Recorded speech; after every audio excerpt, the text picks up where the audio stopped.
na semana que vem já é a nossa prova, e a gente vai fazer um panorama aqui sobre a ação declaratória de constitucionalidade e a arguição de descumprimento de preceito fundamental, e ao mesmo tempo isso serve para a gente poder revisar a ADIM.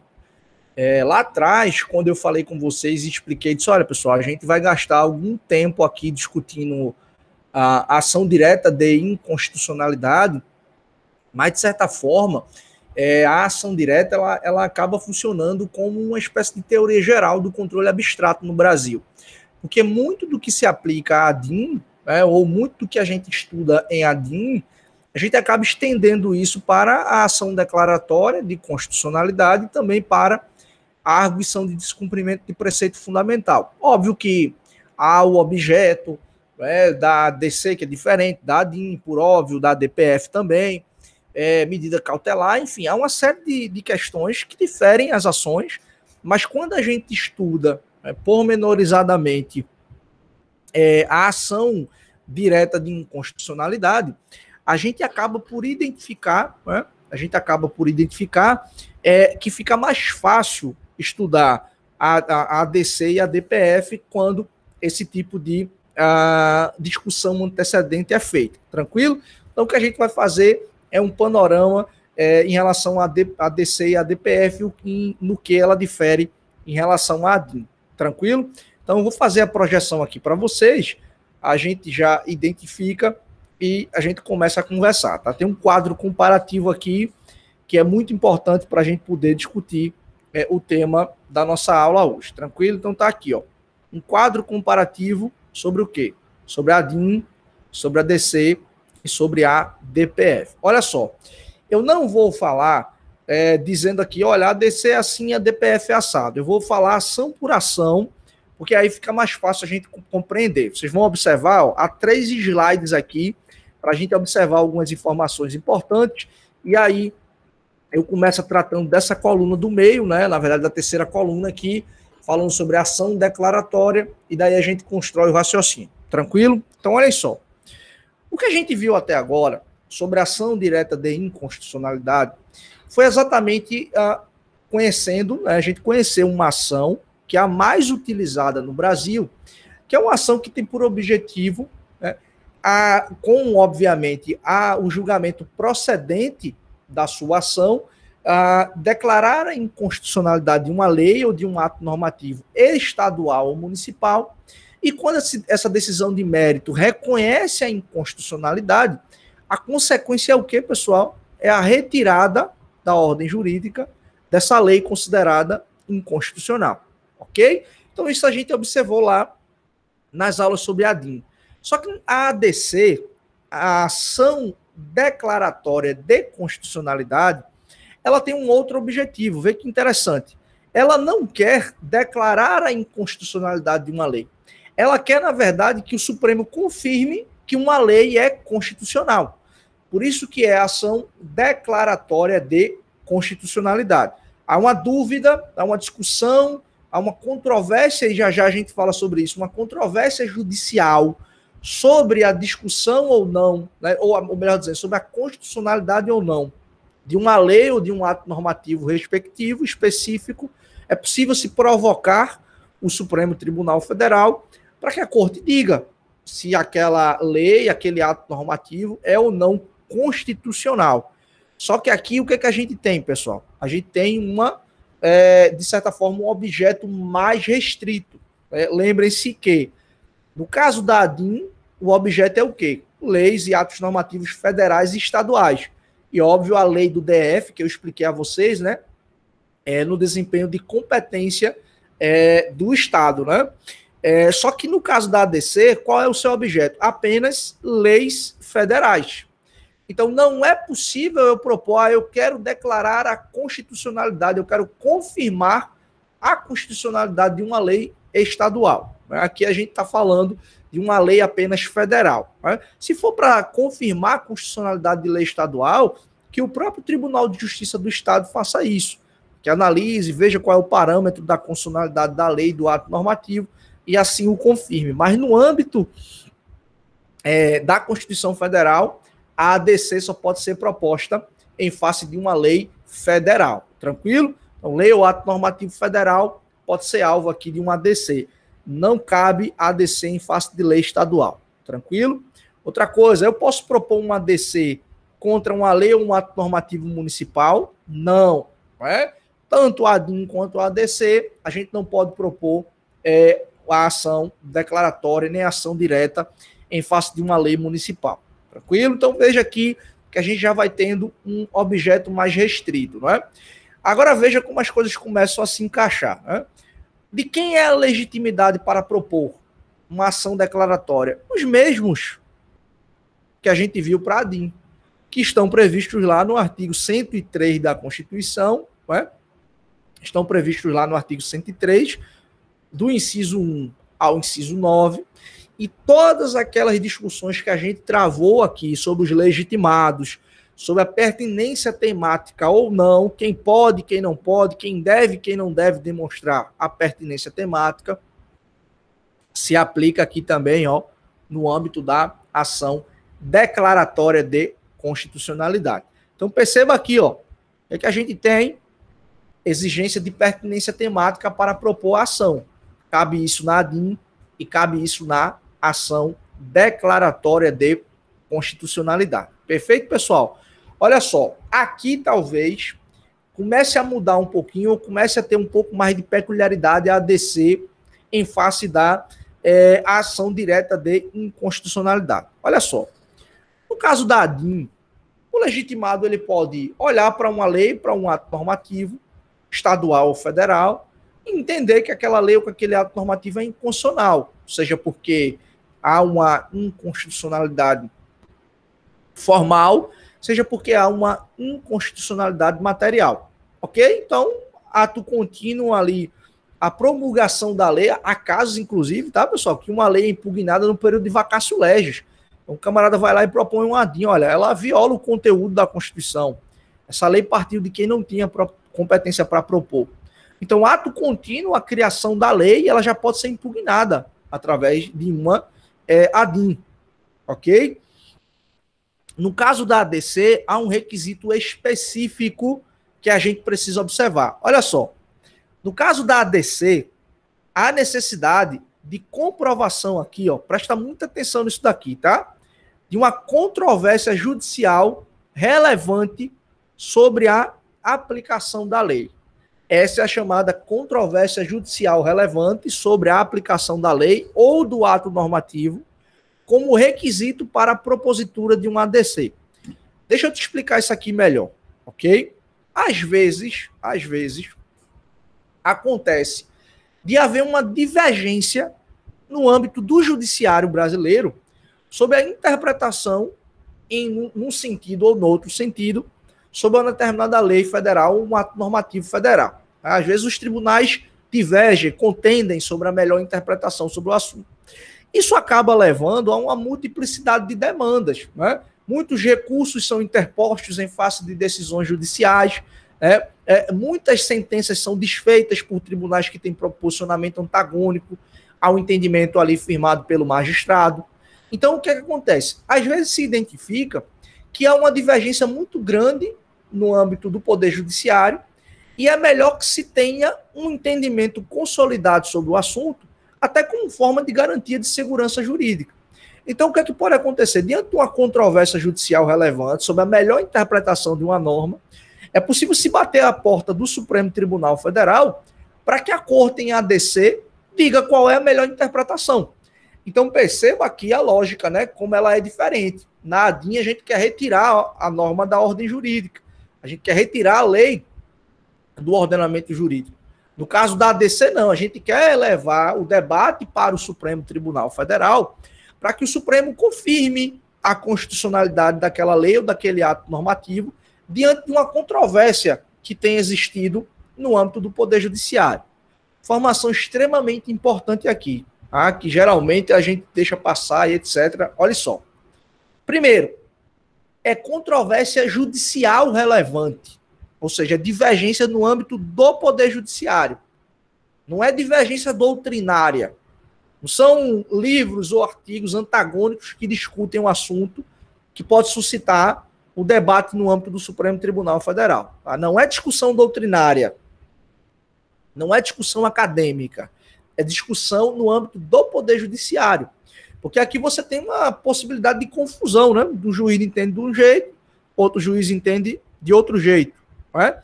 Um tribunal interpreta de uma forma, outro tribunal interpreta de uma outra forma. Então, para sanar essa divergência, essa controvérsia judicial relevante, o Supremo, obviamente, firma o seu posicionamento na ADC e julga o mérito da ação, que já já a gente vai ver quais são os efeitos, né, do julgamento das ações declaratórias. Então perceba que a ideia aqui é o Supremo se manifestar definitivamente sobre o modo de interpretar de uma determinada lei um ato normativo, ok? Não é controvérsia doutrinária, é relevante controvérsia judicial. Outra coisa aqui que muita gente deixa passar e a gente às vezes, pelo senso comum, leva isso em consideração. Veja bem, às vezes a gente acha que esse requisito da ADC, controvérsia judicial relevante, é um requisito quantitativo. Isto é, eu preciso ter muitos processos discutindo sobre a matéria, eu preciso ter ali milhares de processos no âmbito do Poder Judiciário e decisões antagônicas que estão sendo proferidas no âmbito do Poder Judiciário. Veja, essa ideia aqui de controvérsia judicial relevante não é, pessoal, sob hipótese alguma, presta muita atenção nisso, não é sob hipótese alguma um conceito quantitativo. A controvérsia judicial relevante é um debate, é uma dúvida sobre a melhor interpretação em relação àquela norma, que pode gerar uma insegurança jurídica, um caos decisório no Poder Judiciário e que tenha um condão de uma multiplicidade de processos. Então, veja, não necessariamente, é isso que eu estou querendo dizer, não necessariamente a controvérsia judicial relevante ela está atrelada a um número grande de processos no âmbito do Poder Judiciário, tramitando, discutindo aquela determinada matéria. Pode até acontecer, ok? Pode até ter uma multiplicidade de processos, uma grande quantidade de debates no âmbito do Poder Judiciário, mas não necessariamente isso vai ser o requisito primordial para que se leve um ADC. Lembra quando eu falei lá atrás que eu disse assim, olha, se o legitimado ele precisa demonstrar pertinência temática, o que é que esse legitimado precisa fazer? Ele tem que abrir um tópico na sua petição e colocar lá, da pertinência temática, e aí ele vai provar, né, por A mais B, nos termos da jurisprudência do Supremo Tribunal Federal, que há uma pertinência temática em relação a ele legitimado e a matéria que está sendo impugnada, a lei ou ato normativo que está sendo impugnado. No âmbito da ADC, é a mesma coisa. Tem que ter um tópico lá da controvérsia judicial relevante em que o legitimado vai provar ao Supremo Tribunal Federal, ou ao menos vai tentar demonstrar que há uma controvérsia judicial relevante sobre aquela matéria, e daí se extrai a importância do Supremo Tribunal Federal resolver aquela divergência, aquela controvérsia. Mas, repito, não é controvérsia doutrinária e não necessariamente, essa controvérsia judicial relevante ela vai ser comprovada através de um número X ou Y de processos, ok? Basta que se identifique, por exemplo, que aquela discussão ela tem uma potencialidade de se multiplicar judiciário afora. Então é melhor que o Supremo diga logo qual é a melhor interpretação, porque senão isso pode gerar, né, um caos decisório no âmbito do Poder Judiciário. Tranquilo? Então, levem muito bem isso aqui em consideração. Tá? Controvérsia judicial relevante não é debate acadêmico e não é debate meramente quantitativo. Tá? Isso aqui é um debate, uma capacidade de gerar, de repente, uma ausência de uniformidade na interpretação sobre aquela lei de um carro decisório. Então, aqui, ó, não é apenas discussão doutrinária. Tranquilo? Possível concessão de medida cautelar. A gente viu que lá na ADIM é possível. Via de regra, medida cautelar é concedida. Né? A suspensão da eficácia da lei ou do ato normativo, ela tem eficácia ex nunc, pode ter eficácia ex nunc ou outro efeito que o Supremo der, e havendo ali, portanto, a modulação. E, inclusive, a suspensão através de medida cautelar de uma lei traz à tona aquela legislação anteriormente existente, né? Na aula passada, no vídeo que eu gravei, eu explico a diferença de repristinação e efeitos repristinatórios. Só que aqui na ADC também é possível a concessão de medida cautelar. Vocês estão vendo aí na tela, não é? É possível também a concessão de medida cautelar. Deixa eu voltar aqui para eu poder mostrar para vocês, ok? E a gente vai ver aqui, é possível a concessão de medida cautelar? Sim, ela é possível. Deixa eu voltar aqui, tá, pessoal? É possível, sim, a concessão de medida cautelar, só que a gente vai ver que a concessão da medida cautelar no âmbito da ADC, né, a concessão da medida cautelar, deixa eu projetar aqui novamente para vocês. Opa!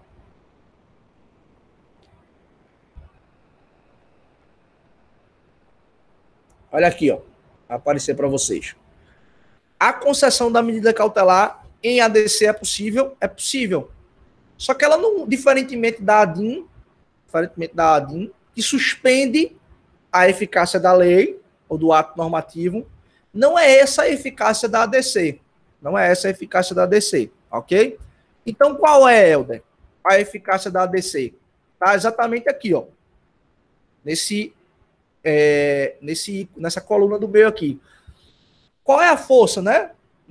Primeiro, qual é a deliberação aqui para concessão de medida cautelar em ADC? A maioria absoluta, conforme a gente viu, né? Salvo no período de recesso, que o presidente pode conceder aquela medida cautelar e etc. Mas olha só, qual é a força da decisão numa medida cautelar? Na ADIM a gente viu, a eficácia erga omnes, força vinculante, se suspende a vigência da norma impugnada, né? Suspende o julgamento de todos os processos que eventualmente envolvam a aplicação da lei, e aí tem efeito repristinatório também. Olha só qual é a eficácia da ADC, né? Determinação com eficácia erga omnes e força vinculante para que os juízes e os tribunais suspendam o julgamento dos processos que envolvam a aplicação da lei ou do ato normativo, objeto da ação, até seu julgamento. Olha só isso daqui, né?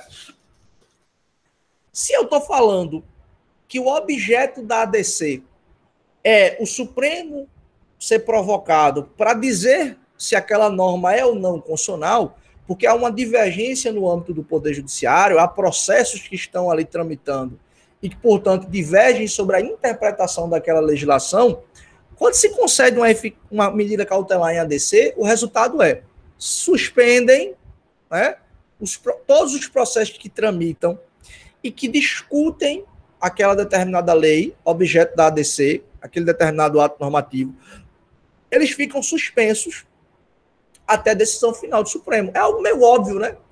Porque se a ADC provoca o Supremo para que o Supremo confirme ou não a constitucionalidade da lei ou do ato normativo, se o Supremo Tribunal Federal, né, pode, de repente, dizer, olha, essa lei ela é inconstitucional e, portanto, julga improcedente a ADC. Se já tiverem processos julgados durante a tramitação daquela ADC, você pode ter que desfazer aquele determinado julgamento, isso pode ensejar a interposição de um recurso. Aí há uma discussão no processo civil se caberia a ação rescisória, há uma discussão no processo penal se caberia a revisão criminal, não é? Mas a verdade é que é o seguinte, por prudência, né, se suspende a eficácia daqueles processos, aliás, a tramitação daqueles processos, para que o Supremo dê o ultimato e decida sobre a matéria. Depois que o Supremo decide, aí o processo vai transcorrer. Tranquilo? Isso aqui é o que a gente tem de ADC. Só que, diferentemente, né, isso é bem interessante, tá, pessoal? Diferentemente da ADIM, que não tem prazo de concessão de medida, da eficácia da medida cautelar, a ADC tem 180 dias. Até porque os processos não podem ficar parados lá indefinidamente, né? Isso coloca, de certa forma, uma pressão no Supremo Tribunal Federal para julgar a ação.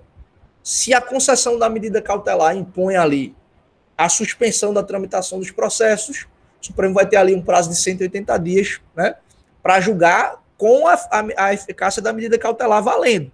Porque a eficácia ela pode ser encerrada, passados 180 dias o Supremo não tiver julgado a ADC, os processos tramitam e o Supremo Tribunal Federal vai ter que se virar para julgar. Geralmente, o que é que acontece? Os juízes, quando o Supremo não julga no prazo de 180 dias da eficácia da medida cautelar, e em tese estão autorizados a dar impulso oficial ao processo novamente, geralmente o que é que os juízes fazem? Levam numa boa, né, levam ali devagar, tranquilo, não dão um impulso oficial com muita incidência, para não correrem um risco de decidirem e depois o Supremo julgar a ADC de modo contrário, pensar de forma diferente, né? Grande exemplo aí, né, pessoal, recentemente de julgamento de ADC foi aquela questão da execução provisória da pena, né? Então, a execução provisória da pena teve aí algumas ADCs que foram propostas no âmbito do Supremo Tribunal Federal, e o julgamento dessas ADCs, inclusive, foi noticiado depois, né, no informativo 957. Aconselho até que vocês deem uma olhada depois, né, dessa questão aí da execução provisória da pena. Então, a gente teve aí algumas ADCs que foram propostas, né, a ADC 43, a ADC 44 e a 54, foram três, né, que queriam exatamente confirmar a constitucionalidade do dispositivo do Código de Processo Penal, né, sobre a necessidade, aliás, a pena, né, a prisão só decorrer de trânsito em julgado e de prisão preventiva ou prisão temporária, né, não com execução provisória da pena. Então foram três ADCs aí muito conhecidas que foram julgadas recentemente. A 43, a 44 e a 54. Tranquilo? Então a gente pode avançar aqui também para discutir um pouquinho o ADC, né? Olha só, efeitos da medida cautelar são os mesmos ali da ADIM, né? Por isso que eu coloquei aqui idem ex nunc, via de regra, pode ser ex nunc, desde que o Supremo determine expressamente, faça ali a modulação, tá? Como eu já falei para vocês em aulas anteriores, no julgamento da ADC também há participação do PGR. O Procurador-Geral da República ele participa de todos os processos no Supremo Tribunal Federal, sejam aqueles processos em que a gente esteja falando aqui de controle abstrato, né? Seja aqueles processos em que a gente esteja falando de controle concreto, aqueles processos em que o Supremo julga porque os processos originariamente começam lá, né? Os famosos processos em que o Supremo julga as autoridades que possuem prerrogativo de foro, os processos que chegam ao Supremo em instância recursal, tudo que tramita no Supremo Tribunal Federal tem a participação do PGR, seja como autor, seja como custos legis, né? Que antigamente a gente falava assim, fiscal da lei, mas recentemente, né, sobretudo com o advento do Código de Processo Civil de 2015, a gente passou a chamar de fiscal da ordem jurídica. Então, no âmbito do Supremo Tribunal Federal, o PGR participa de todas as ações, tá? Diferentemente do AGU. Eu já não posso dizer a mesma coisa do AGU. E por que a gente não pode dizer a mesma coisa do AGU? Porque, olha só, lá na aula passada, quando eu explico um pouco do procedimento, eu disse, olha, o AGU aqui é chamado para se manifestar no caso da propositura de um ADIM. Por quê? Porque o AGU ele funciona como uma espécie de custos, né? Ele funciona, na verdade, como uma espécie de curador da constitucionalidade da lei. Então, ele é chamado a defender a constitucionalidade da lei. É uma discussão se o AGU teria autonomia ou não, se ele poderia dizer que a lei realmente é inconstitucional mesmo, né? Há quem diga que o AGU poderia ter independência e autonomia para dizer que a lei é inconstitucional, não concordando, portanto, com essa ideia de presunção da constitucionalidade da lei, né? Mas, em toda sorte, na ADIM, ele é chamado a defender, pelo menos parte-se do pressuposto de que ele é chamado a defender a constitucionalidade da lei. Só que na ADC ele não participa. Por que ele não participa? Porque se a sua função aqui é ele ser curador da constitucionalidade, né? Então aqui na ADIM ele vai ser o curador da constitucionalidade da lei, do ato normativo. Na ADC a gente não está falando de inconstitucionalidade, a gente está falando, na verdade, de se confirmar a constitucionalidade. Então o próprio autor da ADC ele já está defendendo a constitucionalidade daquela lei ou daquele ato normativo. Então não haveria a necessidade, né, de participação aqui do AGU no julgamento da ADC, porque não há discussão sobre a inconstitucionalidade, ok? Olha só, esse ponto aqui ele é muito importante porque ele serve para a gente aprender um pouquinho sobre não só a ADC, mas a ADIM e a ADPF também. Por isso que eu já risquei aí a ADPF. Olha só, o que é essa natureza dúplice ou ambivalente da ADIM, da ADC e da ADPF? Daqui a pouco a gente complementa falando sobre a ADPF. Mas o que é essa natureza ambivalente da ADIM ou da ADC? Presta muita atenção no que eu vou dizer aqui. Quando um legitimado ele propõe um ADIM, ele está requerendo que o Supremo diga que a lei é inconstitucional, que o ato normativo viola a Constituição. E, portanto, quando o Supremo julga procedente a ação direta de inconstitucionalidade, significa que o Supremo está reconhecendo o quê? Que a lei é inconstitucional. Ok? No caso da ADC, é uma ação que busca declarar, confirmar, atestar a constitucionalidade da lei ou de um ato normativo. Então, quando o Supremo julga procedente uma ADC, significa que ele confirmou a constitucionalidade da lei ou daquele ato normativo. Tranquilo? Até aí tudo bem. Mas o que é, então, o caráter ambivalente, né, da ADIM e da ADC? O que é esse caráter ou essa natureza dúplice? Preste muita atenção no que eu vou lhe dizer. Tá? Imagina que você é legitimado, você representa lá o partido político com representação no Congresso Nacional. Você propõe um ADIM, dizendo que a lei é inconstitucional. Aí o Supremo diz, não, julgo improcedente essa ADIM. Quando o Supremo julga improcedente uma ADIM, presta muita atenção no que eu vou lhe dizer. Tá? Quando o Supremo julga improcedente uma ADIM, significa que o Supremo está confirmando que a lei é constitucional. Daí porque se falar num caráter dúplice ou ambivalente. Se o legitimado quer que o Supremo declare a inconstitucionalidade, o Supremo diz a norma não é inconstitucional, significa que o Supremo está dizendo que a norma é constitucional. Presta muita atenção. É como se a gente estivesse dizendo o seguinte, que a improcedência de um ADIM tem os efeitos do julgamento procedente de um ADC. Você entende aqui o trava-cérebro? A ideia é, eu quero que o Supremo diga que a lei é inconstitucional. E o Supremo diz, não, a lei não é inconstitucional. Então, por consequência, o que é que o Supremo está fazendo? O Supremo está dizendo, ó, que a lei é constitucional. Isso é o efeito duplo, ser um ambivalente de um ADIM. Ok? Aí vê como isso funciona na ADC. O que é que o legitimado faz? O que é que o legitimado quer quando ele propõe uma ADC? Ele quer que o Supremo confirme que aquela lei ou que aquele ato normativo é constitucional. Aí vem o Supremo e diz assim, você está errado, legitimado. Você tá errado. Julgo improcedente a sua ADC. Quando o Supremo julga improcedente a ADC, significa que o Supremo não está concordando com o argumento de que a norma é constitucional. Consequentemente, o julgamento improcedente da ADC traz como consequência a declaração de inconstitucionalidade da lei ou do ato normativo. Por isso que a gente está dizendo aqui, ó, da improcedência, né, ou da procedência da ADC ou da ADIM, gerar o efeito contrário.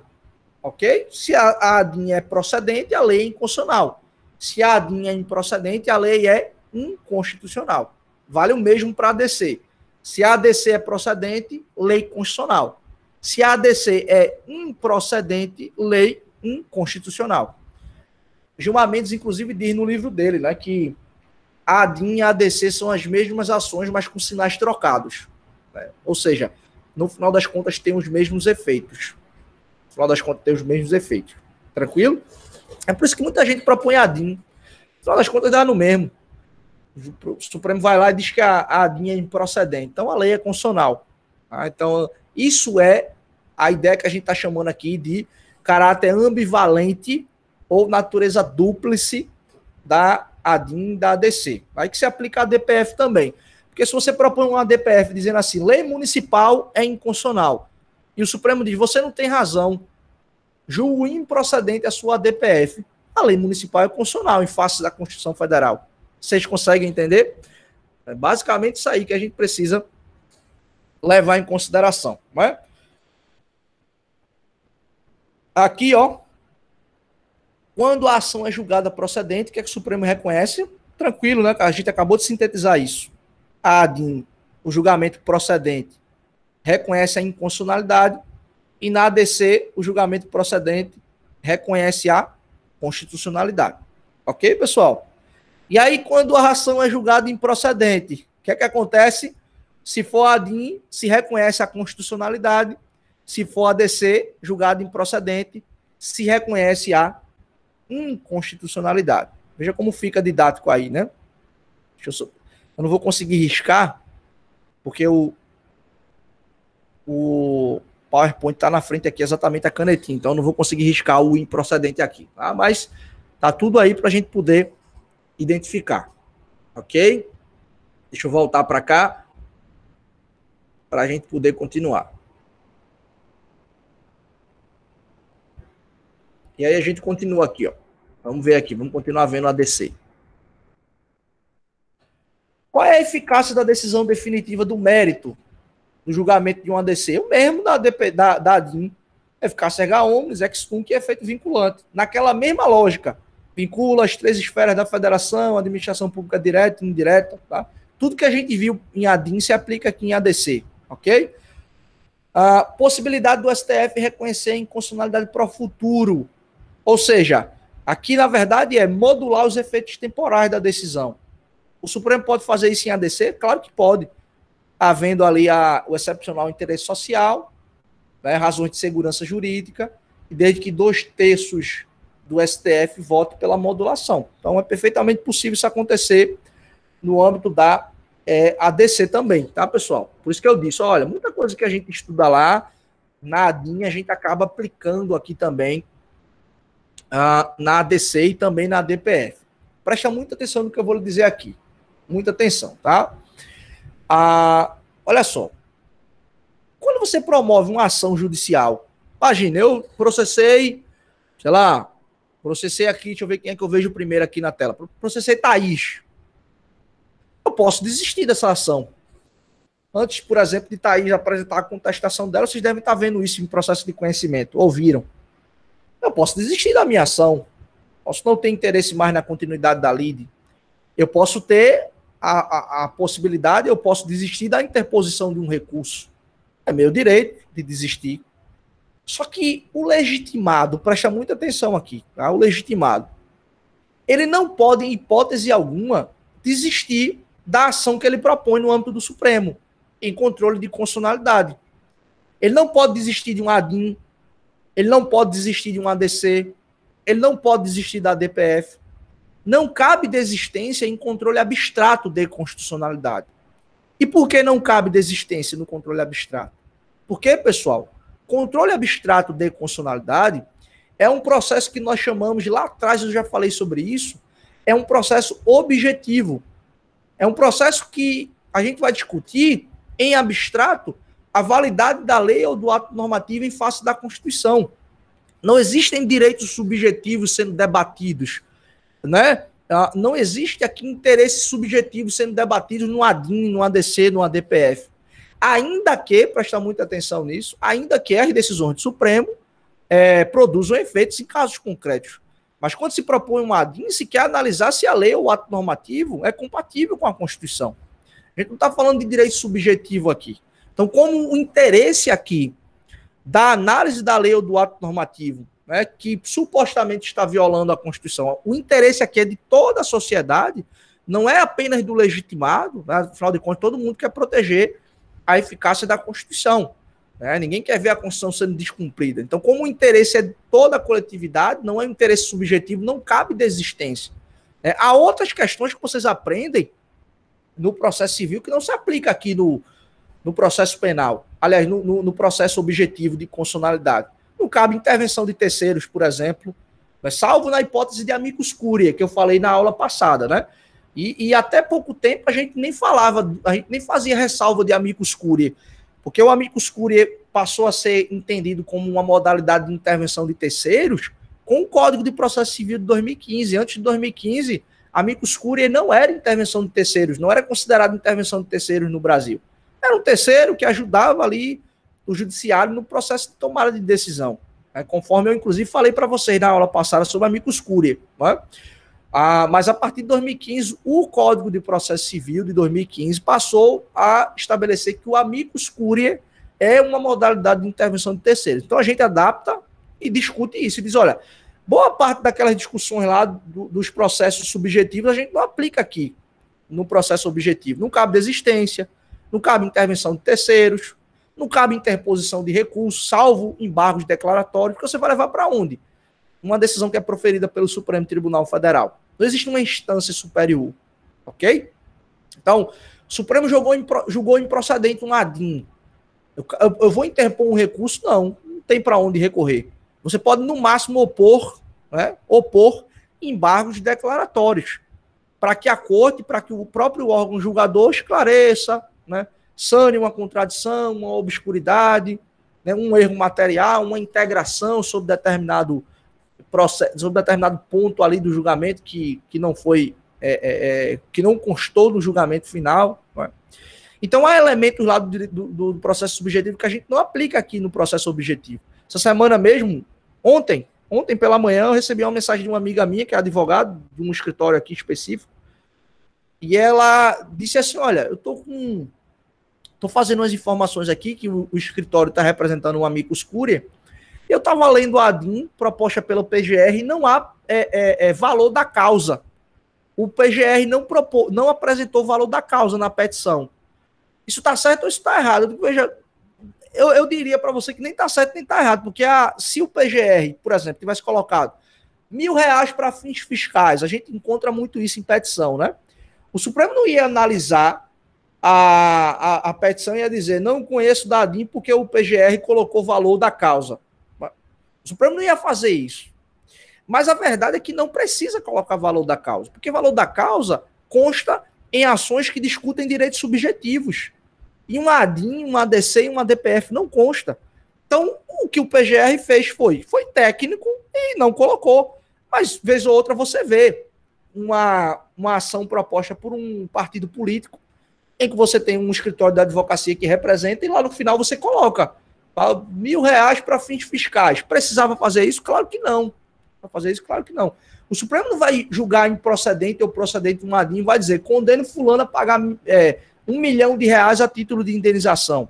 Não existe isso, não existe debate de direito subjetivo. Vocês aprendem no processo civil. Por que é importante o valor da causa? O valor da causa vai fixar, inclusive, o juízo. Né? Dependendo ali fixa a competência da causa pelo valor que se atribui a ela. Né? Você pode colocar ali, antigamente a gente dizia, né, no processo civil, processo sumário, processo sumaríssimo, né, processo ordinário, e esse rito aí ele é fixado por quem? Pelo valor da causa, por isso que é importante. Uma aplicação de uma multa por litigância de má-fé, por exemplo, né, você vai se basear ali no valor que é atribuído à causa, por exemplo. Há outras questões que no processo civil, né, relevam-se importantes em razão da atribuição do valor da causa. Mas lá no processo civil, lá quando nós estamos discutindo o direito subjetivo, aqui, no controle de constitucionalidade, boa parte daqueles institutos que a gente tem lá, a gente não aplica aqui. Inclusive, eu acho que há umas 3 aulas, o próprio Caio perguntou, né, sobre autor, réu, e eu dei aquela explicação de só tecnicamente a gente nem fala de autor e réu na ADIM, na ADC, na DPF, a gente fala de legitimado ativo, aquele que está lá no 103, e legitimado passivo, aquele que emanou, ou aquele do qual emanou o ato normativo ou a lei que está sendo impugnada. Se o PGR impugnou uma lei do Estado de Pernambuco, de quem é a legitimidade passiva? Da Assembleia Legislativa.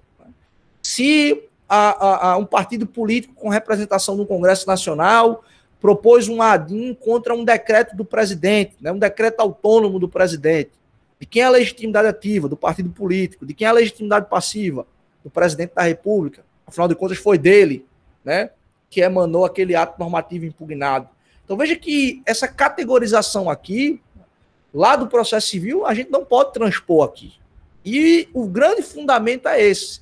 Não estamos falando de discussão de direito subjetivo. A gente está falando aqui de um processo objetivo, em que se analisa em abstrato a compatibilidade da lei ou do ato normativo em face da Constituição. Reitero, ainda que as decisões proferidas pelo Supremo, e a gente sabe que isso acontece, obviamente, repercutam em casos concretos. Mas no controle abstrato não há discussão de direitos subjetivos. Por isso que essas categorizações elas não se aplicam no processo objetivo. Ok? Então vamos seguir aqui, tá, pessoal? Se quiserem aí, estão muito calados, etc. Mas se quiserem, façam aí algum tipo de questionamento, tá? Que eu olho aqui o chat, ou se quiserem ligar o microfone, mas vamos seguir, tá? Olha só. Então aqui, ó, o que eu disse, determinadas categorizações aqui não cabem no controle abstrato. Não cabe desistência na ADC, na ADIM, não cabe. Né? Efeito vinculante da decisão na ADC, já falei, né? Órgão do Poder Judiciário, da administração direta e indireta, nas 3 esferas, ao Poder Legislativo, na sua função atípica também. Tá? Sou legitimado, fiz um pedido de concessão de medida cautelar, coloquei lá na minha inicial. É importante suspender, né, a tramitação dos processos judiciais devido a controvérsia judicial relevante. E aí depois eu digo, acho que não tem uma controvérsia tão intensa assim não, vou desistir do meu pedido de cautelar. Posso fazer isso? Não. Repito, não cabe desistir da ação, não cabe desistir do pedido cautelar, não cabe sequer, e aqui não está, mas ó, houve aqui, ó, a oposição de embargo declaratório. Posso desistir? Não, acabou. Propôs ali, o Supremo vai analisar se é o caso ou não de obscuridade, de contradição, né? E dentre outros aspectos. Posso propor ação rescisória? Que é a ação rescisória que vocês aprendem no processo civil? É desfazer uma decisão que transitou em julgado.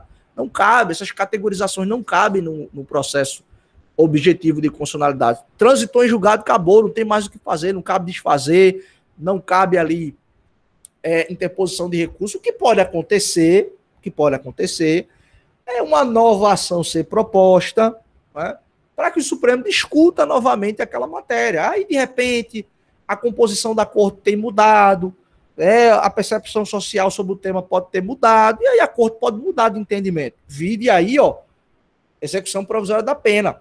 Até 2009, o Supremo admitia a execução. De 2009 até 2016, o Supremo passou a não admitir. De 2016 até 2019, o Supremo passou a admitir novamente. De 2019 até agora, não admite a execução provisória da pena. Vai mudar aí a composição da corte, daqui a 2, 3 anos alguém propõe uma ação de novo, o Supremo pode mudar de entendimento. Tá? Mas isso significa nova discussão numa outra ação para mudança de entendimento, mas não cabe desfazer.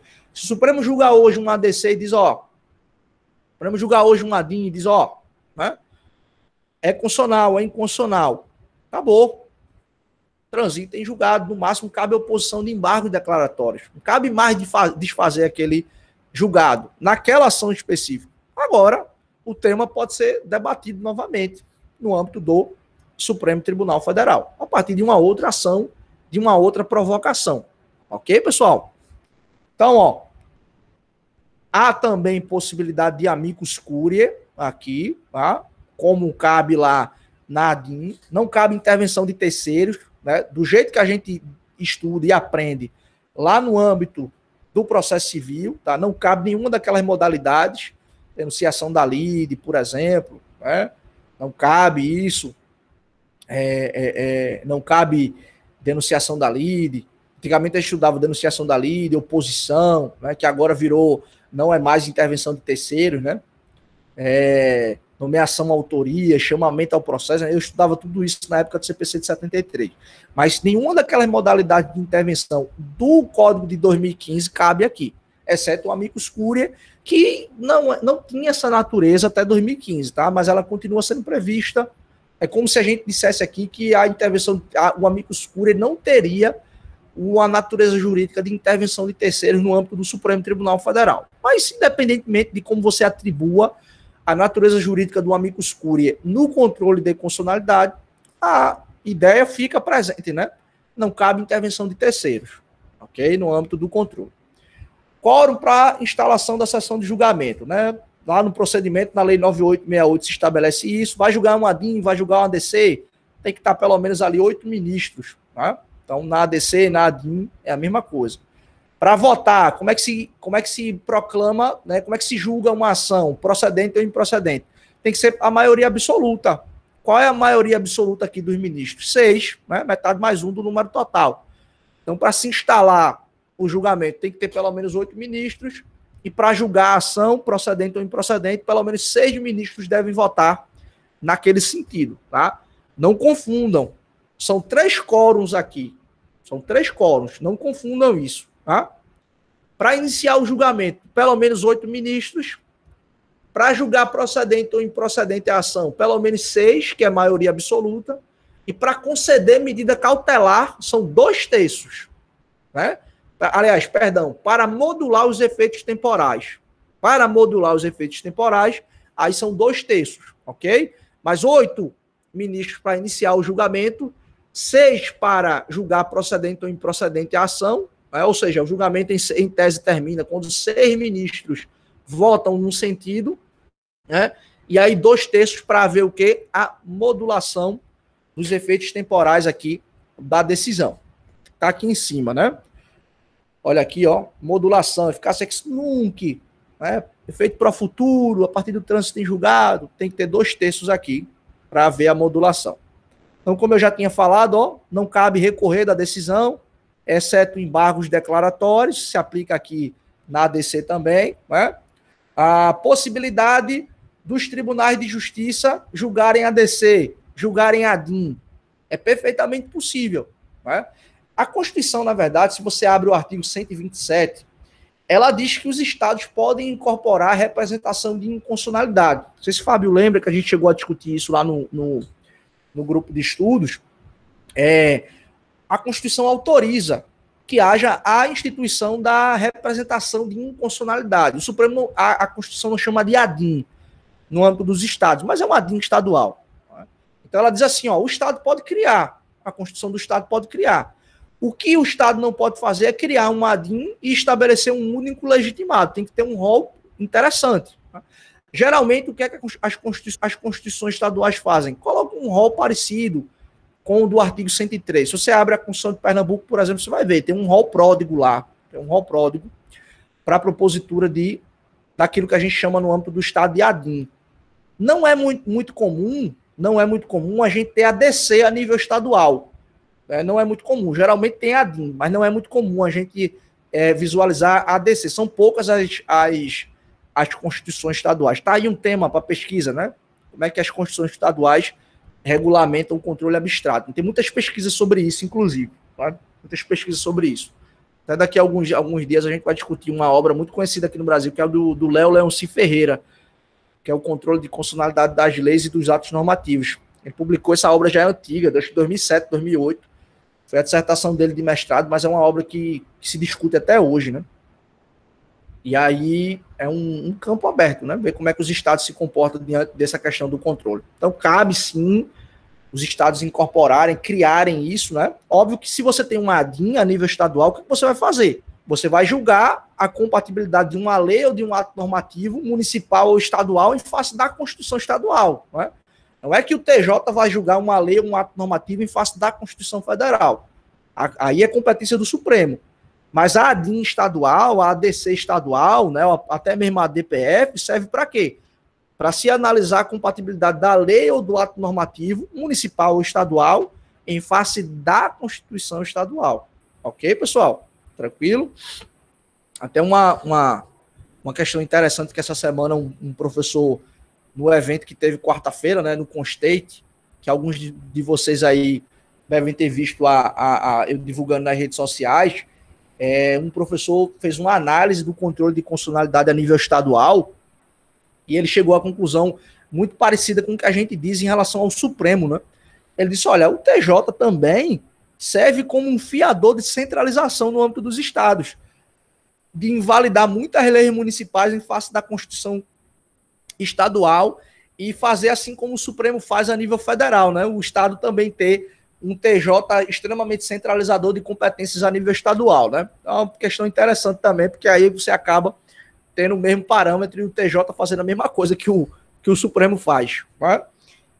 E aí também, pessoal, por fim, né, essa questão de prazo decadencial para julgamento de ação, para ajustamento de ação. O que é isso aqui? Eu tenho um prazo para propor um ADIM, para propor um ADC, para propor uma DPF, não existe isso. Você pode propor hoje, se você for legitimado, né? Você pode propor hoje um ADIM, um ADC, uma DPF, em face de uma lei que foi promulgada dia 6 de outubro de 88, ou seja, um dia depois da Constituição de 88. Não existe prazo decadencial.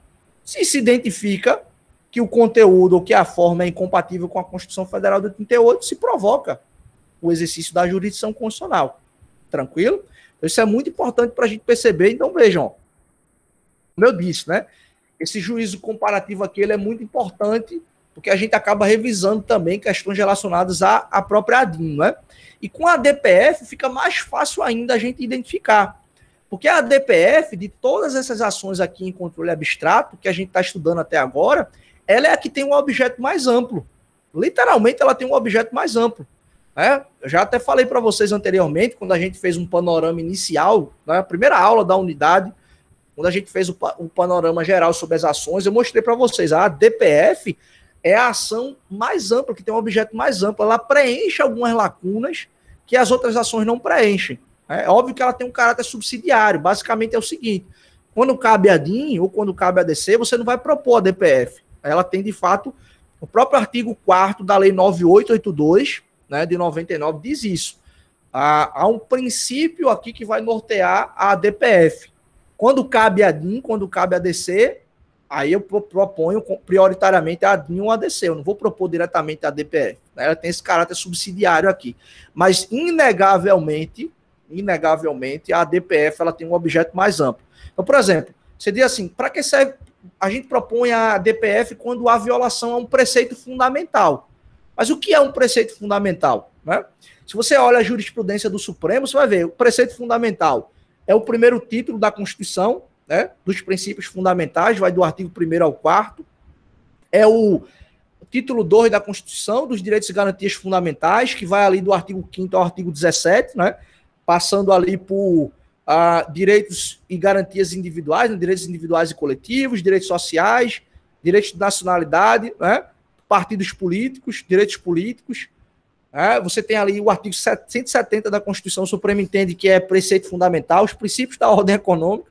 Então, no final das contas, o objeto da DPF, de fato, é muito amplo. Preenche lacunas que são deixadas pela DC e pela própria ADIM, ok? Então, vamos voltar aqui só para a gente seguir, né? Olha aí, ó, objeto da DPF, leis e atos normativos federais, estaduais e municipais, inclusive, ó, normas pré-constitucionais. Lembra aquele debate? Quando eu quero discutir a compatibilidade material de uma lei ou de um ato normativo anterior à Constituição, né? Quando há aquele fenômeno de recepção ou não de uma lei ou de um ato normativo. Então, através de que esse debate é suscitado? Através exatamente da nossa ADPF, que cabe também contra a lei municipal, conforme está aí. Tá? Legitimado para a propositura da DPF, os mesmos do 103, com a mesma discussão, precisa demonstrar pertinência temática, ok? Mesmo debatezinho aqui que a gente identifica. Qual é o requisito para se propor uma DPF?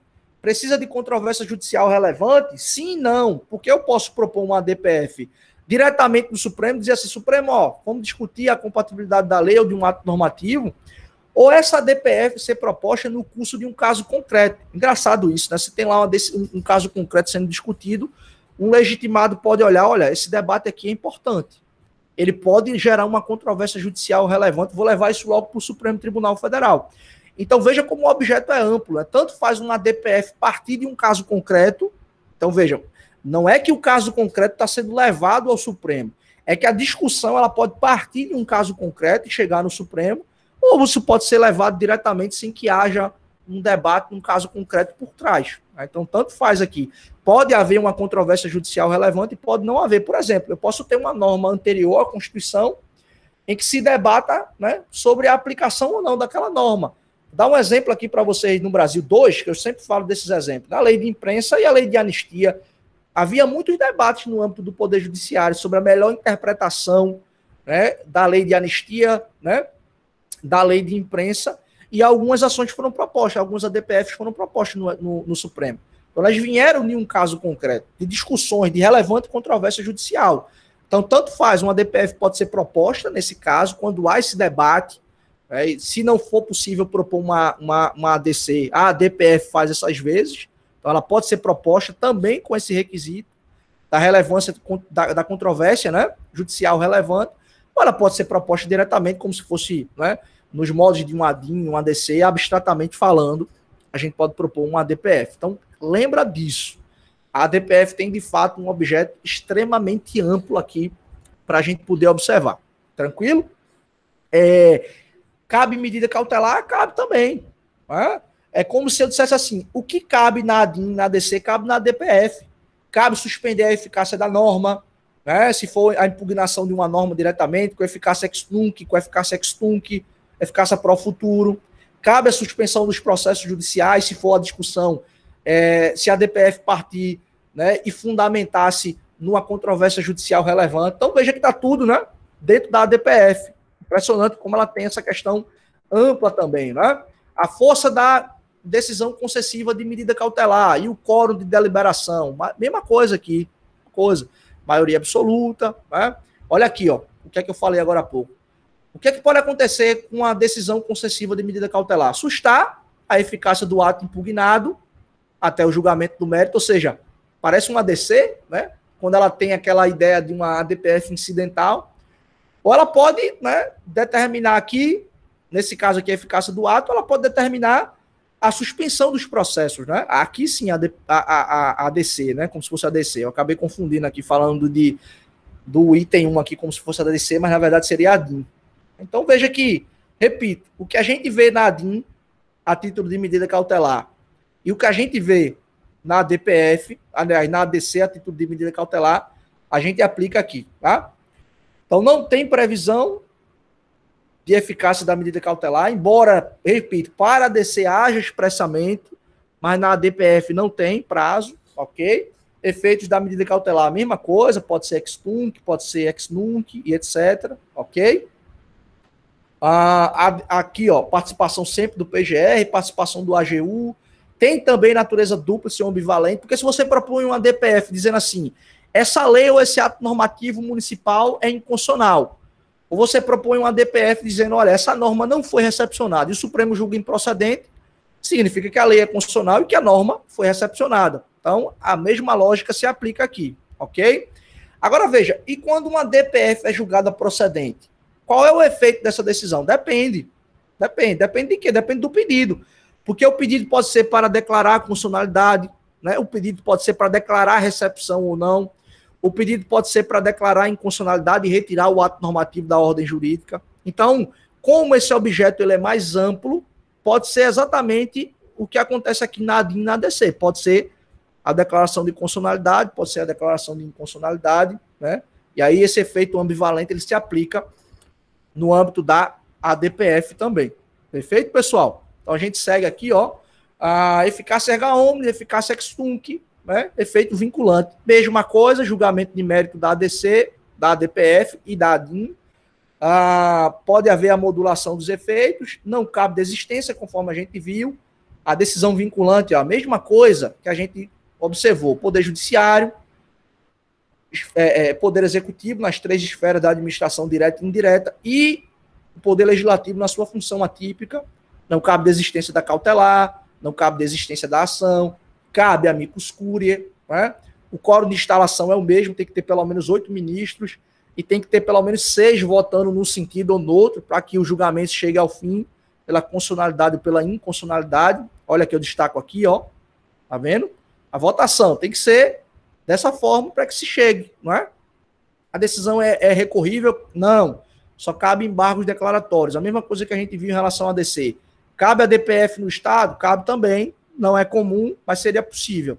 E, por fim, a mesma coisa que a gente aprendeu com a ADC e com a DPF, não cabe a prazo decadencial aqui para ajuizamento de ação. Tranquilo, pessoal? Alguém tem alguma dúvida? Alguém tem alguma pergunta? Alguém tem alguma discussão? Bora sem estar, Helder. Calma, meu caro. Tá muito cedo ainda. Não, Caio. Faça seu próprio material. Você vai estimular outras partes dos seus estudos. Cérebro, parte mecânica e a absorção do conhecimento é melhor. Você vem na aula, você faz as suas próprias anotações. Como a aula já é disponibilizada, você pode desenrolar. Vá por mim que é melhor. O pessoal às vezes fica achando, pô, não disponibiliza isso aí e tal. Vá por mim que é melhor. Beleza, pessoal. Então, eu vou interromper aqui o compartilhamento. Vou parar de gravar. E daí a gente, né, dá andamento aqui a parte burocrática. Deixa eu interromper aqui e a gente termina